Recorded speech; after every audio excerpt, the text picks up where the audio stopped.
I knew I was going to meet him when I was coming to the game, and that's like one of my idols, like the GOAT to me. So he's my favorite player of all time. Your dream come true. You've made so many dreams come true. State Farm knew it had been some time since you'd seen, and like a good neighbor, State Farm. Caitlin Clark just dropped the names of 6 athletes who actually built her style. One's a total throwback college icon she was borderline obsessed with. There's another who brought her to tears on center court during senior night. Then we get to her personal GOAT. Spoiler: it isn't who's on your mind. Between the logo distance shots and that fearless passing, this list reveals the Clark blueprint. Let's get right into it. We are counting down those 6 names, dissecting what she stole from each, and hitting that wild curveball pick that stunned the basketball community. New to the channel? Sub now. Trust me, you'll see her game in a whole different light. See, Caitlin wasn't just a casual fan growing up.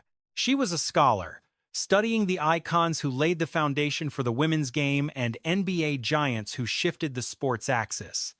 And yeah, one college sniper who played with such heat, he turned a 9-year-old kid in Iowa into a deep-range fanatic. Clark's own words? "You can't help but soak up what you watch." She watched everything, then mashed those styles into one massive, original force. Let's start with the low-key influence, Kevin Durant. You won't hear her mention KD as often as the others, but the DNA is there. Durant's entire vibe is being impossible to guard from literally any spot on the hardwood. Threes, mid-range, transition, punishing you no matter how you defend him. Clark plays that same chess match. Give her space, she nails the triple.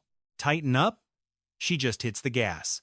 She gets to the rim, shrugs off contact, or zips a pass to a cutting teammate. Being taller than your average guard helps her shoot over hands, punish small defenders, and flip the switch from scorer to floor general. That's pure KD energy.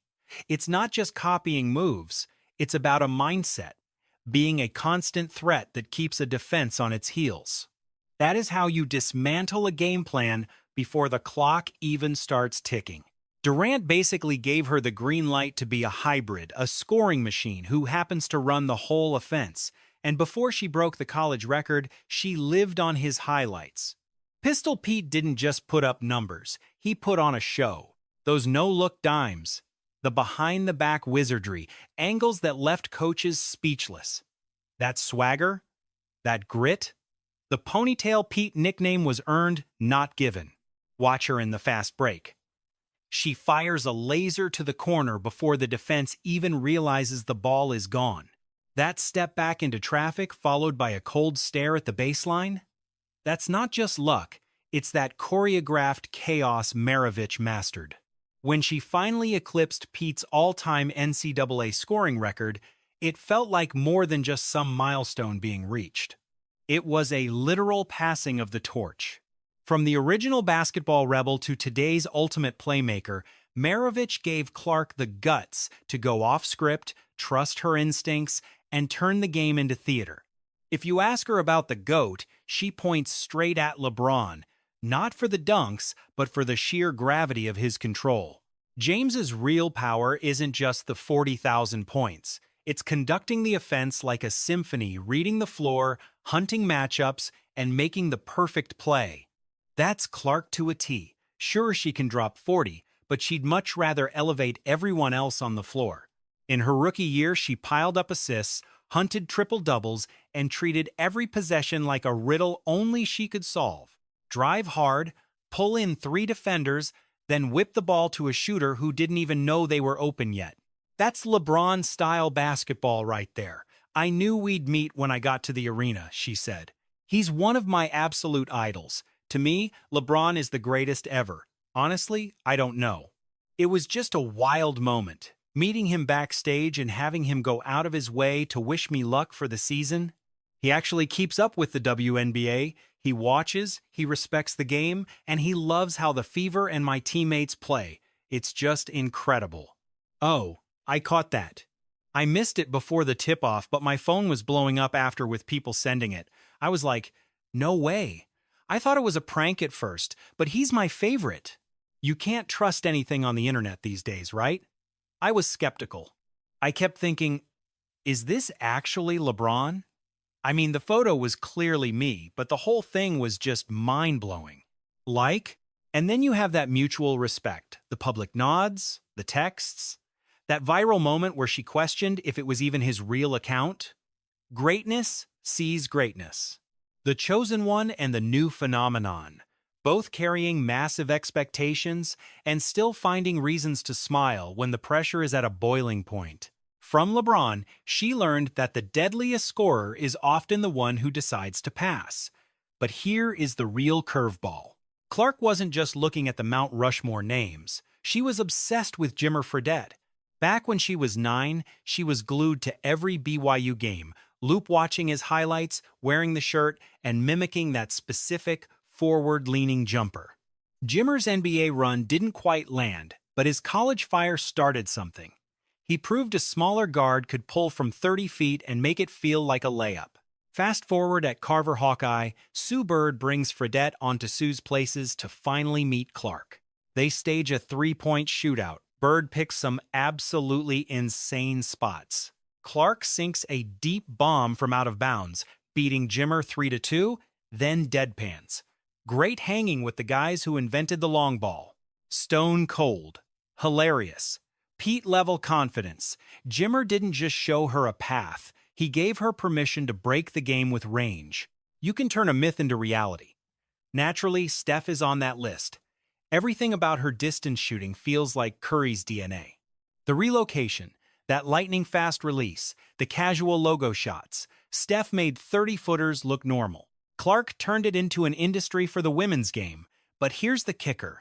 Curry actually hates the comparison when people pigeonhole her as just a shooter. He's right. Her passing and rebounding, those are elite too. Still, that raw confidence to pull up from anywhere, the mechanics are just purely sustainable. It's the swagger. The hit, the turn, that little grin while jogging back, like physics is just a suggestion. We see it. Curry basically handed her the keys to a new frontier range as a whole system, not some gimmick. Before the logo threes or sellout crowds, this kid in Iowa told anyone who'd listen, "My Amor is my absolute hero. 4 titles at UConn, 4 rings in Minnesota, 2 gold medals. Her game was complete, selfless, and just felt inevitable." Caitlin didn't just love Maya's scoring. She studied the whole package. Guard skills in a big frame, bullying smaller players, shooting over size, defending wings, and pushing the break. Winning became a habit, not just a headline. State Farm knew you hadn't seen Maya lately, and like a good neighbor, they brought her back.